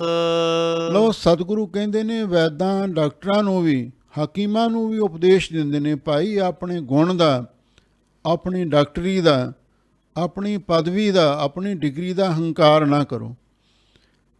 ਇਹ ਤੋਂ ਬਸਤ ਗੋਪਾਲ ਕੀ, ਇਹ ਜਿਹੜਾ ਗੁਣ ਹੈ ਰੋਗ ਦੀ ਸਮਝ ਆਉਣੀ ਤੇ ਰੋਗ ਦੀ ਕੋਈ ਦਵਾ ਦਾਰੂ ਕਰਨੀ, ਇਹ ਦਾਤ ਵਾਹਿਗੁਰੂ ਦੀ ਹੈ। ਕਿਸੇ ਬਿਮਾਰ ਨੂੰ ਰਾਜੀ ਕਰਨਾ ਇਹ ਪਰਮੇਸ਼ਰ ਦੇ ਹੁਕਮ ਦੀ ਗੱਲ ਹੈ। ਪਿੱਛੇ ਵੀ ਹਜ਼ੂਰ ਨੇ ਫਰਮਾਇਆ ਸੀ ਫੁਨਹ ਬਾਣੀ ਦੇ ਵਿੱਚ, ਵੈਦਾ ਸੰਦਾ ਸੰਗ ਇਕੱਠਾ ਹੋਇਆ, ਔਖਦਾਏ ਰਾਸ ਵਿੱਚ ਆਪ ਖਲੋਇਆ, ਜੋ ਜੋ ਉਹਨਾਂ ਕਰਮ ਸੁਕਰਮ ਹੋਏ ਪਸਰਿਆ, ਹਰਹਾਂ ਦੁੱਖ ਰੋਗ ਸਭ ਪਾਪ ਤਨ ਤੇ ਖਿਸਰਿਆ। ਜਿਹੜੇ ਚੰਗੇ ਡਾਕਟਰ ਨੇ ਆਸਤਿਕ ਭਾਵਨਾ ਵਾਲੇ, ਉਹ ਆਪਣੇ ਗੁਣ ਦਾ, ਆਪਣੀ ਡਾਕਟਰੀ ਦਾ ਹੰਕਾਰ ਨਹੀਂ ਕਰਦੇ। ਉਹ ਰੱਬ 'ਤੇ ਭਰੋਸਾ ਰੱਖਦੇ ਨੇ, ਗੁਰੂ 'ਤੇ ਯਕੀਨ ਕਰਦੇ ਨੇ, ਅਤੇ ਫਿਰ ਉਹ ਕਹਿੰਦੇ ਨੇ ਵੀ ਅਸੀਂ ਕੀ ਚੀਜ਼ ਆ, ਇਹ ਤਾਂ ਵਾਹਿਗੁਰੂ ਪਰਮੇਸ਼ਰ ਹੀ ਸਭ ਕੁਝ ਕਰਨ ਕਰਾਉਣ ਵਾਲਾ ਹੈ। ਜੇ ਸਾਡੇ ਵਿੱਚ ਵੀ ਇਹ ਗੁਣ ਹੈ, ਅਸੀਂ ਕਿਸੇ ਨੂੰ ਰਾਜੀ ਕਰਦੇ ਹਾਂ, ਇਹ ਵਾਹਿਗੁਰੂ ਪਰਮੇਸ਼ਰ ਦੀ ਦਾਤ ਹੈ। ਇਸੇ ਲਈ ਭਗਤ ਜੀ ਕਹਿੰਦੇ ਨੇ ਇਹਨੂੰ ਵਾਹਿਗੁਰੂ ਦੀ ਦਾਤ ਸਮਝਣਾ ਚਾਹੀਦਾ ਹੈ। ਜਦੋਂ ਭਾਵੇ, ਜਦੋਂ ਉਹ ਚਾਹੇ, ਉਹ ਖੋ ਵੀ ਸਕਦਾ ਹੈ। ਕਬੀਰ ਨੌਬਤ ਆਪਣੀ, ਦਿਨ 10 ਲਿਹੋ ਬਜਾਏ। ਲੋ ਕਬੀਰ ਭਗਤ ਜੀ, ਕਈ ਜਿਹੜੇ ਹੰਕਾਰੀ ਹਾਕਮ ਹੁੰਦੇ ਨੇ, ਉਹ ਲੋਕਾਂ ਦੇ ਉੱਤੇ ਧੌਂਸ ਜਮਾਉਂਦੇ ਨੇ, ਹਕੂਮਤ ਕਰਦੇ ਨੇ, ਕਈ ਵਾਰੀ ਧੱਕੇਸ਼ਾਹੀ ਵੀ ਕਰਦੇ ਨੇ, ਅਤੇ ਉਹਨਾਂ ਨੂੰ ਇਹ ਗੱਲ ਸਮਝਾਉਂਦੇ ਨੇ, ਭਾਈ ਜੇ ਤੁਹਾਨੂੰ ਵਾਹਿਗੁਰੂ ਨੇ ਕੋਈ ਚੰਗੀ ਉੱਚੀ ਪਦਵੀ ਬਖਸ਼ਿਸ਼ ਕਰ ਦਿੱਤੀ ਹੈ ਦੁਨਿਆਵੀ ਦ੍ਰਿਸ਼ਟੀਕੋਣ ਤੋਂ ਵੀ, ਅਤੇ ਤੁਸੀਂ ਹੰਕਾਰ ਨਾ ਕਰੋ, ਬਲਕਿ ਲੋਕਾਂ ਦੀ ਸੇਵਾ ਕਰੋ, ਮਾਨਵਤਾ ਦੀ ਸੇਵਾ ਕਰੋ। ਕਬੀਰ ਨੌਬਤ ਆਪਣੇ ਦਿਨ 10 ਲਿਹੋ ਬਜਾਏ। ਭਗਤ ਕਬੀਰ ਜੀ ਕਹਿੰਦੇ ਨੇ ਹੁਣ ਤੁਹਾਨੂੰ ਰਾਜ ਭਾਗ ਦੀ ਪ੍ਰਾਪਤੀ ਹੋਈ ਹੈ, 10 ਕੁ ਦਿਨ ਆਪਣੀ ਨੌਬਤ ਬਚਾ ਲਓ, ਆਪਣੀ ਡੁਗਡੁਗੀ ਖੜਕਾ ਲਓ। 10 ਦਿਨ ਹੀ ਨੇ, ਉਸ ਤੋਂ ਬਾਅਦ ਜਿਹੜੇ ਤਖਤ ਦੇ ਮਾਲਕ ਨੇ ਤਖਤੇ 'ਤੇ ਆ ਜਾਂਦੇ ਨੇ, ਅਤੇ ਜਿਹੜੇ ਤਖਤੇ 'ਤੇ ਸੌਂਦੇ ਨੇ ਤਖਤਾਂ ਦੇ ਮਾਲਕ ਬਣ ਜਾਂਦੇ ਨੇ। ਇਹ ਤਾਂ ਵਾਹਿਗੁਰੂ ਦੀ ਆਪਣੀ ਮੌਜ ਹੈ ਨਾ। ਖਿਨਮੈ ਰਾਉ ਰੰਕ ਕਉ ਕਰੀ, ਰਾਉ ਰੰਕ ਕਰ ਡਾਰੇ, ਰੀਤੇ ਭਰੇ ਭਰੇ ਸਖਨਾਵੈ ਜੈ ਤਾਂ ਕੋ ਵਿਵਹਾਰੇ। ਜੇ ਤੁਹਾਨੂੰ ਵਾਹਿਗੁਰੂ ਨੇ ਰਾਜ ਪਦਵੀ, ਰਾਜ ਸ਼ਕਤੀ ਵੀ ਦਿੱਤੀ ਹੈ, ਇਹਦਾ ਦੁਰਉਪਯੋਗ ਨਾ ਕਰੋ। ਮਾਨਵਤਾ ਦੀ ਸੇਵਾ ਦੇ ਵਿੱਚ ਇਸ ਨੂੰ ਸਫਲ ਕਰੋ।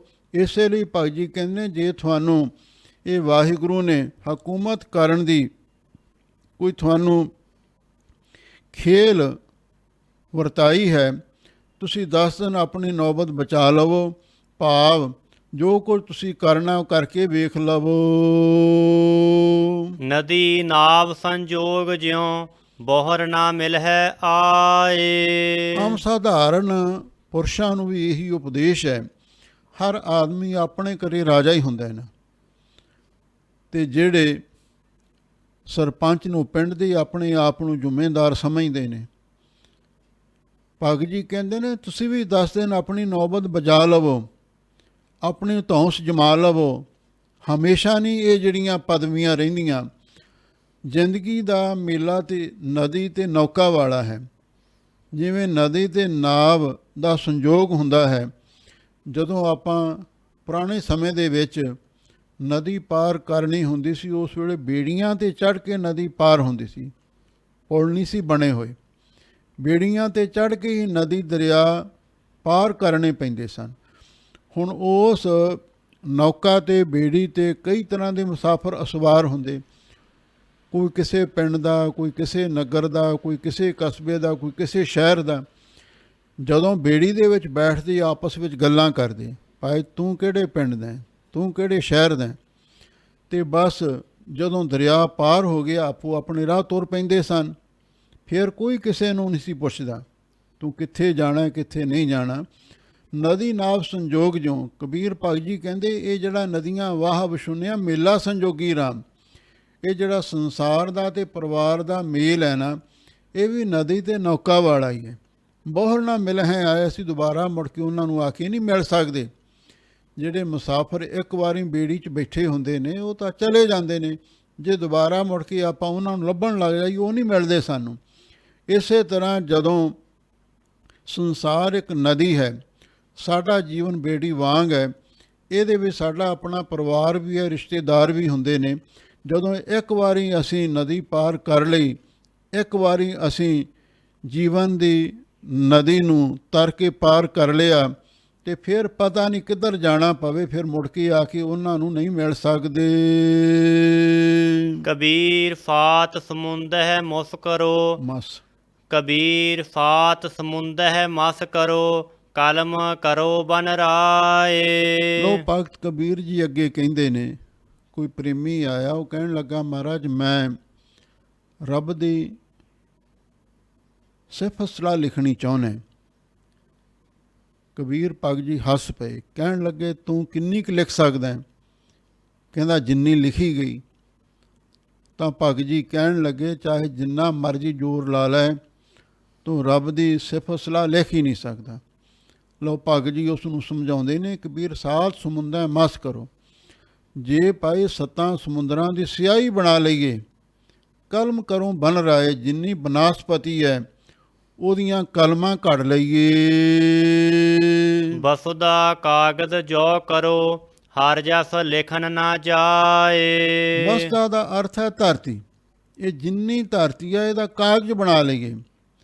ਪਹਿਲੇ ਪਹਿਲ ਜਦੋਂ ਕੋਈ ਵਿਦਿਆਰਥੀ ਸਕੂਲ ਪੜ੍ਹਨ ਵਾਸਤੇ ਜਾਂਦਾ ਸੀ ਨਾ, ਤੇ ਉਸ ਨੂੰ ਧਰਤੀ ਉੱਤੇ ਹੀ ਊੜਾ ਐੜਾ ਲਿਖਣਾ ਸਿਖਾਇਆ ਜਾਂਦਾ ਸੀ, ਕਿਉਂਕਿ ਉਸ ਵੇਲੇ ਸਕੂਲਾਂ ਦੇ ਵਿੱਚ, ਪਾਠਸ਼ਾਲਾ ਦੇ ਵਿੱਚ, ਮਦਰਸਿਆਂ ਦੇ ਵਿੱਚ ਇੰਨੇ ਵਧੀਆ ਇੰਤਜ਼ਾਮ ਨਹੀਂ ਸੀ ਹੁੰਦੇ। ਫਿਰ ਉਸ ਤੋਂ ਬਾਅਦ ਲੱਕੜ ਦੀਆਂ ਫੱਟੀਆਂ ਆ ਗਈਆਂ, ਜਿਨ੍ਹਾਂ ਨੂੰ ਤਖਤੀਆਂ ਵੀ ਕਹਿ ਦਿੰਦੇ ਨੇ। ਫਿਰ ਪੱਥਰ ਤੇ ਲੋਹੇ ਦੀਆਂ ਸਲੇਟਾਂ ਆ ਗਈਆਂ, ਉਹਨਾਂ 'ਤੇ ਬੱਚੇ ਲਿਖਣ ਲੱਗ ਪਏ। ਅਤੇ ਹੁਣ ਪੈਨ ਕਾਪੀਆਂ ਆ ਗਏ ਨੇ। ਪੈਨ ਕਾਪੀਆਂ ਤੋਂ ਅੱਗੇ ਹੁਣ ਤਾਂ ਕੰਪਿਊਟਰ ਇਹੋ ਜਿਹੇ ਆ ਗਏ ਨੇ, ਹੁਣ ਉਹਨਾਂ 'ਤੇ ਜੋ ਕੁਛ ਲਿਖਣਾ ਪੜ੍ਹਨਾ ਹੁੰਦਾ ਬੱਚੇ ਉੱਥੇ ਹੀ ਕਰੀ ਜਾਂਦੇ ਨੇ ਸਾਰਾ ਕੰਮ। ਲਓ ਭਗਤ ਜੀ ਪਹਿਲੇ ਹਿਸਾਬ ਦੇ ਨਾਲ ਜੋ ਉਸ ਵੇਲੇ ਚੱਲ ਰਿਹਾ ਸੀ, ਇਹ ਕਹਿ ਰਹੇ ਨੇ, ਬਸ ਦਾ ਕਾਗਜ਼ ਜਾਓ ਕਰੋ, ਸਾਰੀ ਧਰਤੀ ਦਾ ਕਾਗਜ਼ ਬਣਾ ਲਈਏ। ਅਤੇ ਜੇ ਆਪਾਂ ਵਾਹਿਗੁਰੂ ਦਾ ਜਸ ਲਿਖਣਾ ਸ਼ੁਰੂ ਕਰ ਦਈਏ, ਧਰਤੀ ਦੇ ਇੱਕ ਮੁੱਢ ਤੋਂ ਸ਼ੁਰੂ ਕਰ ਲਈਏ, ਸਾਰੀ ਧਰਤੀ 'ਤੇ ਆਪਾਂ ਵਾਹਿਗੁਰੂ ਦਾ ਨਾਮ, ਉਹਦੀ ਸਿਫਤ ਸਲਾਹ ਲਿਖਣੀ ਸ਼ੁਰੂ ਕਰ ਦਈਏ, ਹਰ ਜਸ ਲਿਖਣ ਨਾ ਜਾਏ, ਤਾਂ ਵੀ ਵਾਹਿਗੁਰੂ ਦਾ ਜਸ ਬੇਅੰਤ ਹੈ, ਉਹ ਕਦੀ ਲਿਖਿਆ ਨਹੀਂ ਜਾ ਸਕਦਾ।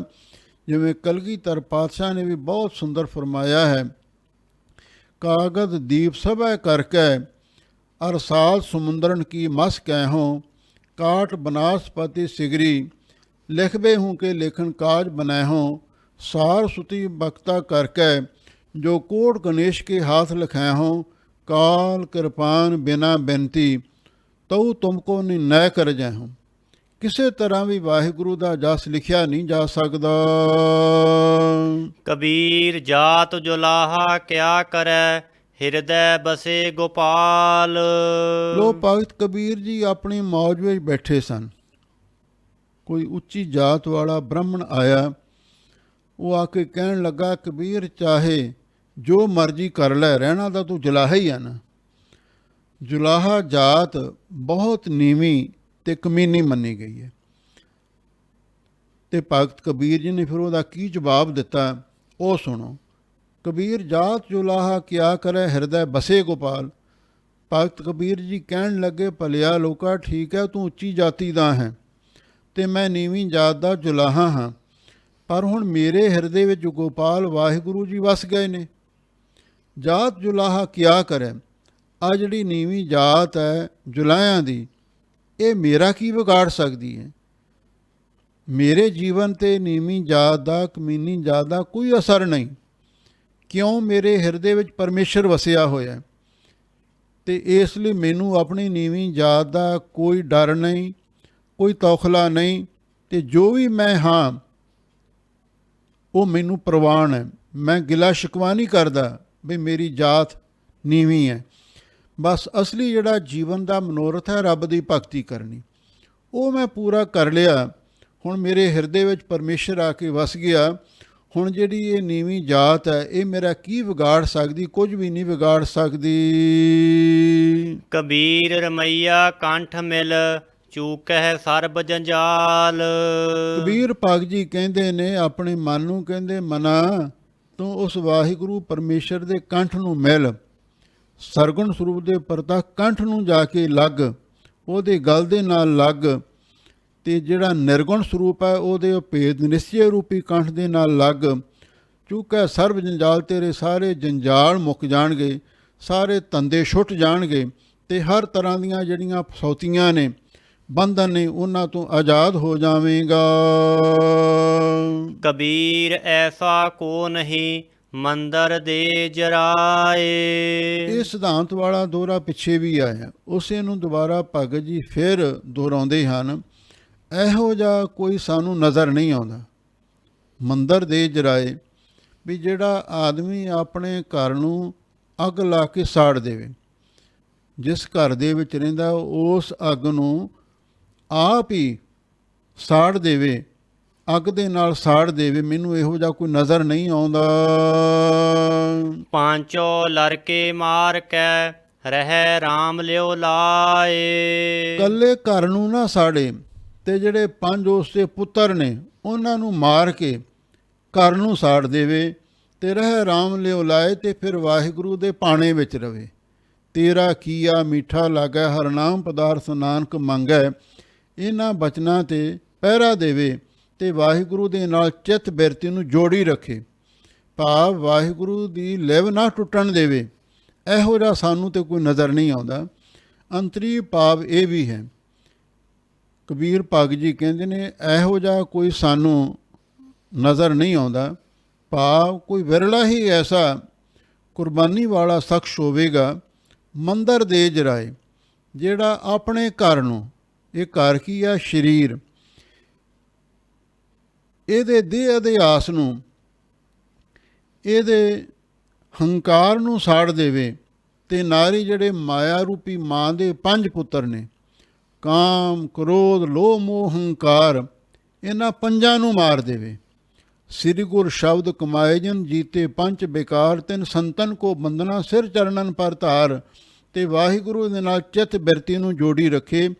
ਇਹੋ ਜਿਹਾ ਕੋਈ ਵਿਰਲਾ ਹੀ ਰੱਬ ਦਾ ਪਿਆਰਾ ਹੋ ਸਕਦਾ ਹੈ। ਕਬੀਰ ਐਸਾ ਕੋ ਨਹੀਂ ਇਹ ਤਨ ਦੇਵੈ ਫੂਕ। ਉਸੇ ਪ੍ਰਕਾਰ ਨੂੰ ਲੈ ਕੇ ਫਿਰ ਅੱਗੇ ਲਿਖਦੇ ਨੇ ਕਬੀਰ ਭਗਤ ਜੀ, ਕਹਿੰਦੇ ਇਹੋ ਜਿਹਾ ਕੋਈ ਸਾਨੂੰ ਨਜ਼ਰ ਨਹੀਂ ਆਉਂਦਾ, ਇਹੋ ਤਨ ਦੇਵੈ ਫੂਕ। ਪਹਿਲਾਂ ਮੰਦਰ ਆਖਿਆ ਸੀ, ਜਿਹੜਾ ਇਸ ਤਨ ਨੂੰ ਫੂਕ ਦੇਵੇ। ਸਰੀਰ ਵੀ ਘਰ ਹੀ ਹੈ ਨਾ, ਇੱਕ ਬਾਹਰਲੇ ਘਰ ਨੇ ਜਿਨ੍ਹਾਂ ਵਿੱਚ ਪਰਿਵਾਰ ਰਹਿੰਦਾ, ਅਸੀਂ ਵੀ ਰਹਿੰਦੇ ਹਾਂ। ਸਰੀਰ ਉਹ ਘਰ ਹੈ ਜਿਸ ਦੇ ਵਿੱਚ ਜੀਵ ਆਤਮਾ ਰਹਿੰਦੀ ਹੈ।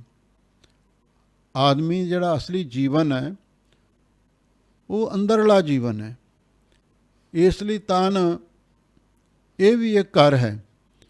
ਕਬੀਰ ਭਗਤ ਜੀ ਕਹਿੰਦੇ ਨੇ ਇਹੋ ਜਿਹਾ ਸਾਨੂੰ ਕੋਈ ਨਹੀਂ ਦਿਸਦਾ ਜਿਹੜਾ ਆਪਣੇ ਸਰੀਰ ਨੂੰ ਅੱਗ ਲਾ ਕੇ ਫੂਕ ਦੇਵੇ। ਅੰਧਾ ਲੋਗ ਨਾ ਜਾਣਈ ਰਹਿਓ ਕਬੀਰਾ ਕੂਕ। ਕਬੀਰ ਭਗਤ ਜੀ ਕਹਿੰਦੇ ਮੈਂ ਤੇ ਉੱਚੀ ਉੱਚੀ ਗੁਹਾਰ ਲਾ ਰਿਹਾ ਹਾਂ, ਮੈਂ ਤੇ ਬੁਲੰਦ ਆਵਾਜ਼ ਦੇ ਨਾਲ ਲੋਕਾਂ ਨੂੰ ਜਗਾ ਰਿਹਾ ਹਾਂ, ਭਾਈ ਜਾਗੋ ਜਾਗੋ ਜਾਗੋ ਜਾਗੋ ਸੂਤਿਓ ਚੱਲਿਆ ਵਣਜਾਰਾ। ਅੰਧਾ ਲੋਕ ਨਾ ਜਾਣੀ, ਪਰ ਲੋਕ ਅੰਨੇ ਨੇ, ਬੋਲੇ ਨੇ, ਉਹ ਮੇਰੀ ਗੱਲ ਨੂੰ ਸੁਣਦੇ ਹੀ ਨਹੀਂ। ਮੰਨਣਾ ਤੇ ਇੱਕ ਪਾਸੇ ਰਿਹਾ।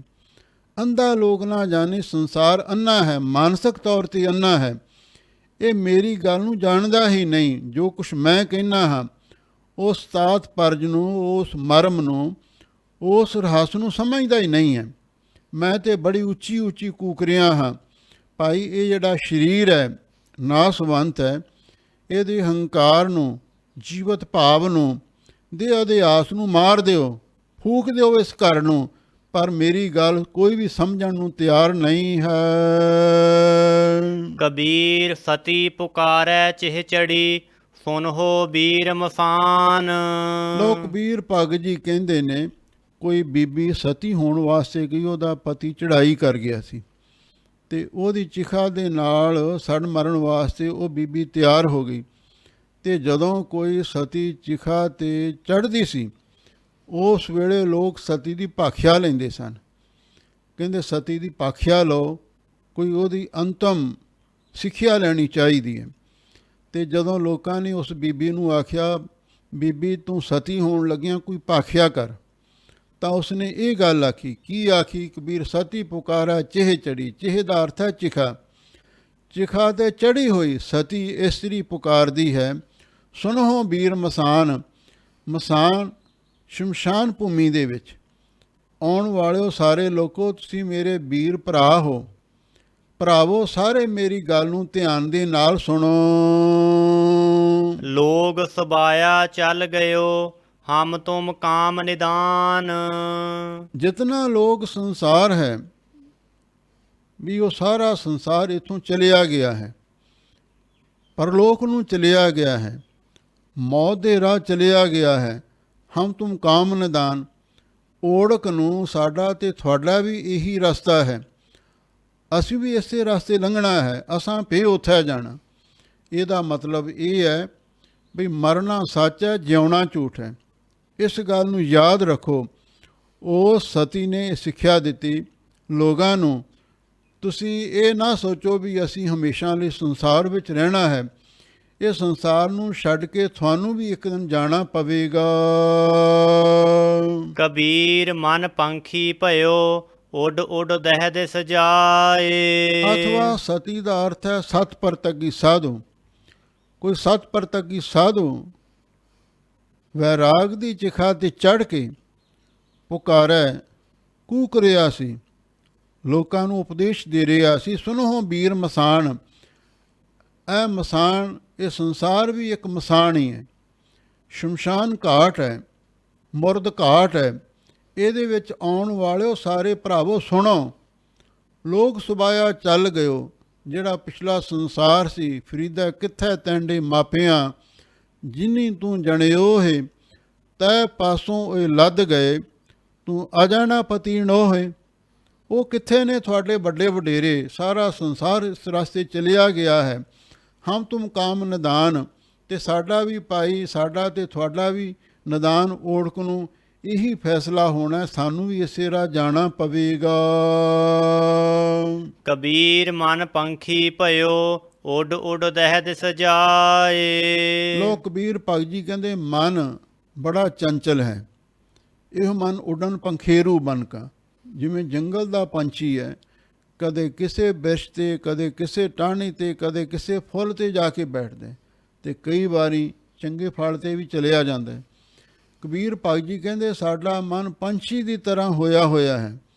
ਉੱਡ ਉੱਡ ਦਹਿ ਦਿਸ ਜਾਏ, ਅਤੇ ਉੱਡ ਉੱਡ ਕੇ 10 ਦਿਸ਼ਾ ਦੇ ਵਿੱਚ 10 ਇੰਦਰੀਆਂ ਨੇ, ਉਹਨਾਂ ਦੇ ਵੱਖੋ ਵੱਖਰੇ ਵਿਸ਼ੇ ਨੇ।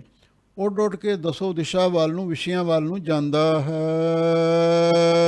ਜੋ ਜੈਸੀ ਸੰਗਤ ਮਿਲੈ, ਸੋ ਤੈਸੋ ਫਲ ਖਾਏ। ਜੋ ਪੰਛੀ ਨੂੰ ਜੈਸੀ ਜਿਹੋ ਜਿਹੇ ਬਿਰਛ ਦੀ ਸੰਗਤ ਮਿਲ ਜਾਂਦੀ ਹੈ, ਸੋ ਤੈਸੋ ਫਲ ਖਾਏ, ਉਹਨੂੰ ਉਹੋ ਜਿਹਾ ਫਲ ਖਾਣ ਵਾਸਤੇ ਮਿਲ ਜਾਂਦਾ।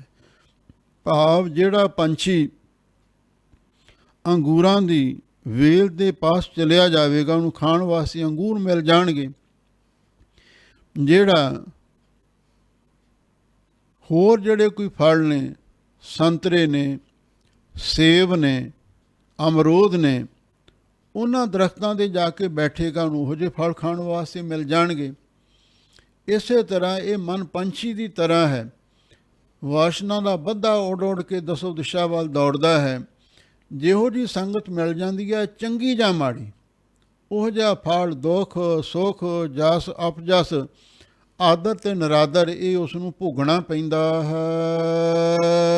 ਕਬੀਰ ਜਾ ਕੋ ਖੋਜ ਤੇ, ਪਾਇਓ ਸੋਈ ਠੌਰ। ਲੋਕ ਕਬੀਰ ਭਗਤ ਜੀ ਕਹਿੰਦੇ ਨੇ, ਜਦੋਂ ਪਹਿਲਾਂ ਕੋਈ ਜਗਿਆਸੂ ਪਰਮਾਰਥ ਦੇ ਰਸਤੇ ਚੱਲਦਾ ਹੈ ਨਾ, ਤੇ ਉਹ ਪਰਮੇਸ਼ਰ ਦੇ ਬਾਰੇ ਲੋਕਾਂ ਨੂੰ ਪੁੱਛਦਾ ਫਿਰਦਾ। ਕਦੇ ਕਿਸੇ ਮਹਾਤਮਾ ਕੋਲ, ਕਦੇ ਕਿਸੇ ਸਾਧੂ ਕੋਲ ਜਾ ਕੇ, ਤੇ ਕਈ ਜਿਹੜੇ ਵਿਦਵਾਨਾਂ ਨੂੰ ਜਾ ਕੇ ਵੀ ਪੁੱਛਣ ਲੱਗ ਜਾਂਦੇ ਨੇ। ਕਬੀਰ ਜਾ ਕੋ ਖੋਜ ਤੇ, ਕਬੀਰ ਭਗਤ ਜੀ ਕਹਿੰਦੇ ਜਿਸ ਨੂੰ ਅਸੀਂ ਖੋਜਦੇ ਸੀ, ਪਾਇਓ ਸੋਈ ਠੌਰ। ਉਹ ਠੌਰ ਦਾ ਅਰਥ ਹੈ ਟਿਕਾਣਾ, ਉਹ ਮੁਕਾਮ, ਉਹ ਘਰ ਸਾਨੂੰ ਲੱਭ ਗਿਆ ਹੈ। ਸੋਈ ਫਿਰ ਕਹਿ ਤੂੰ ਭਇਆ, ਜਾ ਕੋ ਕਹਿਤਾ ਔਰ। ਕਬੀਰ ਭਗਤ ਜੀ ਕਹਿੰਦੇ ਨੇ ਵੀ ਜਿਹਨੂੰ ਪਹਿਲਾਂ ਹੋਰ ਕਹਿੰਦਾ ਸੀ, ਅਸੀਂ ਰੱਬ ਨੂੰ ਆਪਣੇ ਨਾਲੋਂ ਵੱਖਰਾ ਹੋਰ ਸਮਝਦੇ ਹਾਂ ਨਾ। ਲਓ, ਜਿਹਨੂੰ ਹੋਰ ਕਹਿੰਦਾ ਸੀ ਸੋਈ ਫਿਰ ਕੇ ਤੂੰ ਪਿਆ, ਤੇ ਮੁੜ ਕੇ ਫਿਰ ਤੂੰ ਵੀ ਉਹਦਾ ਰੂਪ ਹੀ ਹੋ ਗਿਆ। ਜਿਵੇਂ ਭਗਤ ਕਬੀਰ ਜੀ ਦਾ ਅੱਗੇ ਸਲੋਕ ਆਉਣਾ ਹੈ, ਕਬੀਰ ਤੂੰ ਕਰਤਾ ਤੂੰ ਹੁਆ, ਮੁਝ ਮੈਂ ਰਹਾ ਨਾ ਹੂੰ। ਜਬ ਆਪਾ ਪਰ ਕਾ ਮਿਟ ਗਿਆ, ਜਥ ਦੇਖੂੰ ਤਥ ਤੂੰ ਦਾ ਸਿਮਰਨ ਕਰਦਿਆਂ ਹੋਇਆ। ਜਮੀ ਤੂੰ ਹੀ ਜਮਾਂ ਤੂੰ ਹੀ, ਮਕੀਨ ਤੂੰ ਹੀ ਮਕਾਨ ਤੂੰ ਹੀ, ਤੇ ਤੂੰ ਵੀ ਪਰਮੇਸ਼ਰ ਦਾ ਰੂਪ ਹੋ ਜਾਵੇਂਗਾ। ਤੇ ਜਿਹਨੂੰ ਵੱਖਰਾ ਸਮਝਦਾ ਸੀ ਤੇ ਤੂੰ ਵੀ ਉਹਦਾ ਰੂਪ ਹੋ ਕੇ ਤੇ ਉਹਦੇ ਵਿੱਚ ਹੀ ਸਮਾ ਜਾਵੇਂਗਾ। ਇਹ ਹੈ ਭਗਤ ਕਬੀਰ ਜੀ ਦੀ ਪਾਵਨ ਅੰਮ੍ਰਿਤ ਰੂਪ ਬਾਣੀ ਦੀ ਵਿਚਾਰ, ਜੋ ਆਪ ਸੰਗਤਾਂ ਨੇ ਸਰਵਣ ਕੀਤੀ ਹੈ। ਇਹਨੂੰ ਆਪਾਂ ਆਪਣੇ ਜੀਵਨ ਵਿੱਚ ਵਸਾਈਏ, ਇਹਦੇ ਨਾਲ ਹੀ ਸਾਡੇ ਜੀਵਨ ਦੀ ਸਫਲਤਾ ਹੋਵੇਗੀ। ਸਭ ਸੰਗਤਾਂ ਦਾ ਬਹੁਤ ਬਹੁਤ ਧੰਨਵਾਦ। ਹੋਈਆਂ ਭੁੱਲਾਂ ਚੁੱਕਾਂ ਲਈ ਖਿਮਾ ਕਰਨਾ। ਕਬੀਰ ਜਾ ਕੋ ਖੋਜ ਤੇ ਪਾਇਓ ਸੋਈ ਠੌਰ, ਸੋਈ ਫਿਰ ਕੈ ਤੂ ਭਇਆ, ਜਾ ਕੋ ਕਹਿਤਾ ਔਰ। ਵਾਹਿਗੁਰੂ ਜੀ ਕਾ ਖਾਲਸਾ, ਵਾਹਿਗੁਰੂ ਜੀ ਕੀ ਫਤਿਹ।